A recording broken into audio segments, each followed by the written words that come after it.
ರಾಜ್ ಇಲಾಖೆ ನಿಯಮ ಮೀರಿ ಚುನಾಯಿತ ಗ್ರಾಮ ಪಂಚಾಯಿತಿ ಸದಸ್ಯರ ಮಗನೇ 15ನೇ ಹಣಕಾಸು ಕಾಮಗಾರಿ ಅನುಷ್ಠಾನ ಮಾಡಿದ ತಪ್ಪು ಸಾಬೀತಾಗಿ ಪ್ರಕರಣ ಪ್ರಾದೇಶಿಕ ಆಯುಕ್ತರ ಕಚೇರಿ ಬೆಳಗಾವಿ ವಿಭಾಗಕ್ಕೆ ತಲುಪಿದೆ.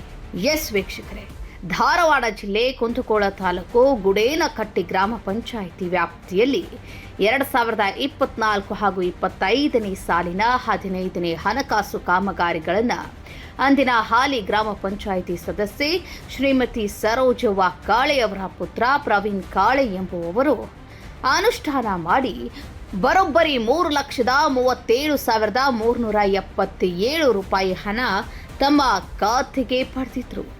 ಕಾಮಗಾರಿ ಅನುಷ್ಠಾನ ನಡೆದರೂ ಪಂಚಾಯತ್ ರಾಜ್ ಇಲಾಖೆ ನಿಯಮಾನುಸಾರ ಸ್ಥಳೀಯ ಗ್ರಾಮ ಪಂಚಾಯಿತಿ ಅಭಿವೃದ್ಧಿ ಕಾಮಗಾರಿ ಅನುಷ್ಠಾನವನ್ನು ಸದಸ್ಯರ ರಕ್ತ ಸಂಬಂಧಿಗಳು ನಿರ್ವಹಣೆ ಮಾಡುವಂತಿಲ್ಲ.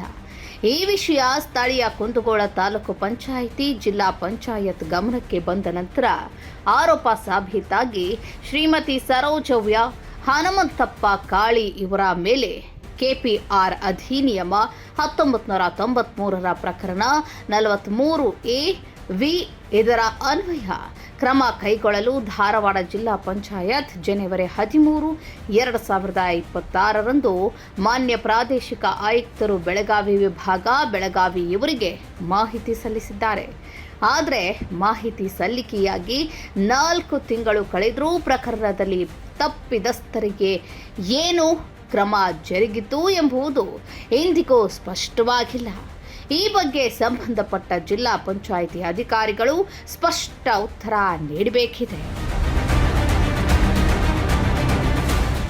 Special bureau news 88 Karnataka, Kundgol.